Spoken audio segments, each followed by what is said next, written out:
Depuis des décennies, les astronomes et les physiciens sont confrontés à un mystère profond, une substance invisible, insaisissable, qui compose pourtant une grande partie de l'univers. Cette énigmatique présence, que l'on appelle matière noire, échappe à toute détection directe. Aujourd'hui, nous allons nous lancer dans une grande aventure pour percer l'un des plus grands mystères de la science, la matière noire. Mais avant de chercher ce qui est invisible, regardons d'abord ce que l'on peut voir. Imaginez que vous êtes en pleine nuit, loin des lumières de la ville. Vous levez les yeux vers le ciel. Que voyez-vous? Des milliers de points brillants. Ce sont des étoiles, comme notre soleil, mais situées très, très loin de nous. Ces étoiles se regroupent pour former d'immenses familles, des galaxies. Notre propre galaxie, la Voie lactée, contient des centaines de milliards d'étoiles. Ces galaxies se rassemblent en groupes encore plus grands, des amas de galaxies, et ces amas forment des superamas, des structures gigantesques qui s'étirent sur des centaines de millions d'années-lumière. Observées avec nos télescopes, elles forment une toile cosmique, une immense toile de filaments de galaxies avec de grands vides entre eux. Imaginez un immense iceberg. La partie hors de l'eau, ce sont les étoiles et les galaxies. Mais la plus grande partie est cachée sous la surface, invisible. Tout ce que nous pouvons observer, des plus petites planètes aux plus grands superamas, c'est la matière ordinaire, la matière baryonique. Comme vous, moi, la Terre, le Soleil. C'est la matière qui brille, qui réfléchit ou qui émet des ondes que nos instruments peuvent capter. Pendant très longtemps, les astronomes pensaient que l'univers était uniquement composé de cette matière visible. C'était logique. Mais en réalité, toute la matière visible ne représente que 5% de la masse totale de l'univers. Alors, de quoi sont faits les 95% restants? Alors, si tout ce que l'on voit ne représente que 5% de l'univers, où est le reste? Les scientifiques ont découvert qu'environ 27% de l'univers est composé de quelque chose de complètement différent. Ils l'ont appelé la matière noire. Pourquoi noire? Elle n'émet aucune lumière. Elle ne réfléchit pas la lumière non plus. Elle est totalement transparente et invisible pour nos télescopes. Visible, rayons X, ondes radio, n'importe quel rayonnement. Elle semble ne pas interagir avec la matière ordinaire, sauf d'une seule manière, par la force de gravité. C'est la seule chose qui trahit sa présence. Imaginez une pièce obscure où vous sentez un courant d'air sans voir la source. Pour la matière noire, c'est pareil. On ne la voit pas. Mais on voit ses effets sur les étoiles et les galaxies. Elle exerce une force de gravité, comme toute matière. Et cette force supplémentaire est énorme. C'est comme si chaque galaxie était entourée d'un immense halo invisible, beaucoup plus grand et plus lourd que la galaxie elle-même. Le mystère. Nous ne savons pas de quoi elle est faite. Ce n'est pas juste de la matière ordinaire, froide et sombre. En résumé, la matière noire est mystérieuse et remplit l'univers. Elle est 5 fois plus abondante que la matière ordinaire et invisible, car elle n'interagit pas avec la lumière. L'histoire de la matière noire commence dans les années 1930, bien avant que le terme ne devienne célèbre. L'un des premiers à avoir eu des soupçons est l'astronome suisse Fritz Zwicky. En 1933, Zwicky étudiait l'amas de Coma et mesurait la vitesse des galaxies de l'amas. Un amas de galaxies, c'est un peu comme un essaim d'abeilles. Les galaxies tournent et sont liées par la gravité. Zwicky mesura des vitesses et remarqua que les galaxies allaient de beaucoup trop vite pour rester liées par la masse visible. À ces vitesses, l'amas aurait dû se disloquer, comme une ficelle qui casse si on la fait trop tourner. Zwicky calcula qu'il fallait environ 400 fois plus de masse que la masse visible pour expliquer la cohésion de l'amas. Il appela cela d'Uncle-Materie. À l'époque, son idée fut largement ignorée. Instruments et preuves n'étaient pas encore suffisants. Il a fallu attendre près de 40 ans pour de nouvelles preuves, dans les années 1970. Vera Rubin et Kent Ford firent le tournant en étudiant les galaxies spirales, comme Andromède. En mesurant la vitesse des étoiles, ils découvrirent que les étoiles périphériques tournaient aussi vite que les internes, une surprise totale. Les courbes de rotation montrèrent une courbe plate. La preuve que quelque chose maintenait ces étoiles, la matière noire. Les résultats de Vera Rubin et Kent Ford furent un véritable choc. Vera Rubin, Kent Ford. Ils virent que les étoiles situées en périphérie ne ralentissaient pas. Elles tournaient aussi vite, voire plus vite, que celles près du centre. C'était comme si dans notre système solaire, Neptune tournait aussi vite que Mercure. Impossible si on ne rajoute pas de masse invisible. Cela violait directement les lois de la gravité de Newton, si l'on considérait seulement la matière visible. La seule explication, une énorme quantité de masse invisible répartie tout autour de la galaxie. Un halo sphérique de matière noire. La gravité de ce halo attrapait les étoiles lointaines et les empêchait de s'échapper. Ces courbes de rotation devinrent l'une des preuves les plus solides de la matière noire. Observations répétées sur des dizaines, puis des centaines de galaxies montrèrent le même résultat. Halo invisible et massif. La matière visible n'est que la partie émergée de l'iceberg. Le véritable poids des galaxies est caché dans ces halos sombres. Ces halos se sont effondrés en premier dans l'univers primordial, attirant ensuite la matière ordinaire et permettant la formation des galaxies. Cette découverte a entièrement changé notre vision.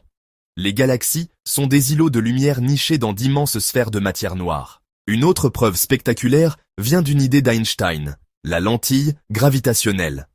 Dans sa relativité générale, la gravité n'est pas une force, mais une courbure de l'espace-temps. Imaginez une boule de bowling sur un trampoline. La surface se creuse et dévie la trajectoire d'une bille à proximité. La lumière suit cette courbure. Un objet massif peut agir comme une lentille et déformer la lumière d'un objet d'arrière-plan. On observe des images étirées, multipliées ou transformées en arcs lumineux autour d'amas massifs. En mesurant la déformation, les astronomes pèsent l'objet lentille. Plus la déformation est grande, plus l'objet est massif. La masse déduite de la gravité est souvent 5 à 6 fois supérieure à la masse visible. La matière noire courbe la lumière sans l'émettre. En étudiant la déformation de milliers de galaxies, on reconstruit des cartes de la masse invisible qui montrent des pics coïncidant avec les galaxies.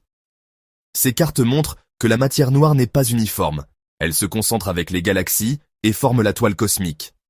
La lentille gravitationnelle est un outil incroyablement puissant pour voir l'invisible. Grâce au lensing, nous pouvons peser les amas et cartographier la matière noire. Une preuve directe et indépendante de son existence. Savoir que la matière noire existe, c'est bien. Mais savoir de quoi elle est faite, c'est mieux.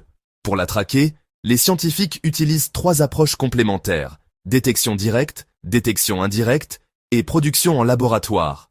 La détection directe consiste à essayer de capturer une particule quand elle traverse la Terre, avec des détecteurs placés profondément sous terre. Ces cuves ultra pures peuvent produire un tout petit flash si une particule heurte le noyau d'un atome, un signal incroyablement faible et rare. C'est comme entendre une épingle tomber dans un stade en plein match, un défi technologique géant. Pour l'instant, aucune détection incontestable, mais les expériences gagnent en sensibilité chaque année. La détection indirecte cherche les traces. Si 2 particules de matière noire s'annihilent, elles pourraient produire des rayons gamma que nous pouvons détecter. On scrute le centre de la Voie lactée et les petites galaxies naines pour y chercher un excès de rayons gamma inexpliqué. Troisième approche, créer des particules en laboratoire, par exemple au LHC, puis chercher de l'énergie manquante dans les collisions. Si de l'énergie disparaît dans une collision, cela peut indiquer la création de particules invisibles, comme essayer de peser un fantôme. La troisième approche a lieu sur Terre, dans les plus grands accélérateurs et expériences souterraines. Au CERN, le grand collisionneur de Hadron accélère des protons presque à la vitesse de la lumière. Les collisions libèrent une énergie colossale qui peut se transformer en nouvelles particules. E égale mc². Les physiciens cherchent des déséquilibres d'énergie. Si l'énergie manque, peut-être avons-nous créé des particules invisibles. Parmi les expériences de détection directe, Xenon, Italie, Lux Zeppelin, États-Unis, Panda X4T, Chine, des tonnes de xénon liquide pour maximiser les chances. Chaque version est plus grande, plus propre, plus sensible. La compétition est féroce pour être le premier à détecter un signal. Pour l'instant, ces expériences enregistrent surtout le silence, mais ce silence exclut déjà de nombreuses théories.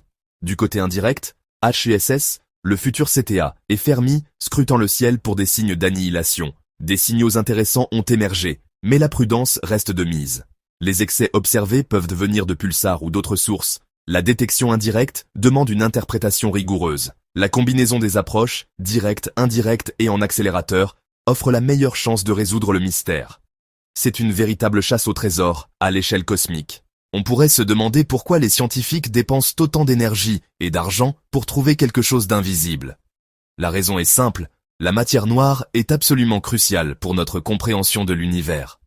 Après le Big Bang, la matière ordinaire était trop chaude et trop rapide pour s'effondrer et former des structures. La matière noire, plus froide et massive, s'est rassemblée en premiers halos, servant de graines gravitationnelles pour attirer le gaz. La matière ordinaire s'est accumulée au centre de ces puits de gravité, refroidie, et a formé les premières étoiles et galaxies.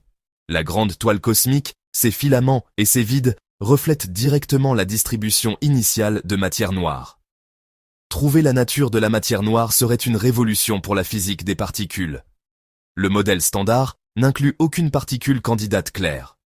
Découvrir cette particule ouvrirait une nouvelle physique, comparable aux grandes découvertes du passé. Cela ouvrirait une nouvelle fenêtre sur les lois fondamentales de la nature et sur nos origines cosmiques. L'énigme de la matière noire nous rappelle que nos sens ne voient qu'une infime fraction de la réalité. 85% de la matière de l'univers nous échappe complètement. Résoudre ce mystère est essentiel pour une image cohérente du cosmos.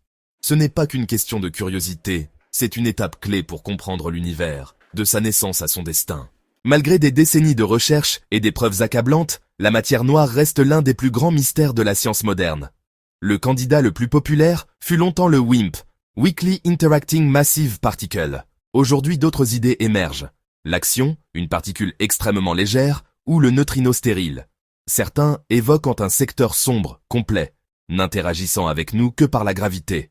Certaines observations, comme le Bullet Cluster, suggèrent une matière noire peu interactive. D'autres phénomènes pourraient laisser penser à des interactions faibles. Une question radicale. Et si la matière noire n'existait pas, mais que la gravité elle-même soit différente à grande échelle? Théorie Moende. Ces théories expliquent certains phénomènes, mais peinent à rendre compte du lancing et de la formation de la toile cosmique. Pour l'instant, l'hypothèse de la matière noire reste la plus solide. La recherche continue. Plus de télescopes, plus d'expériences, plus d'idées. L'univers n'a pas encore livré tous ses secrets. La quête pour comprendre la matière noire est loin d'être terminée.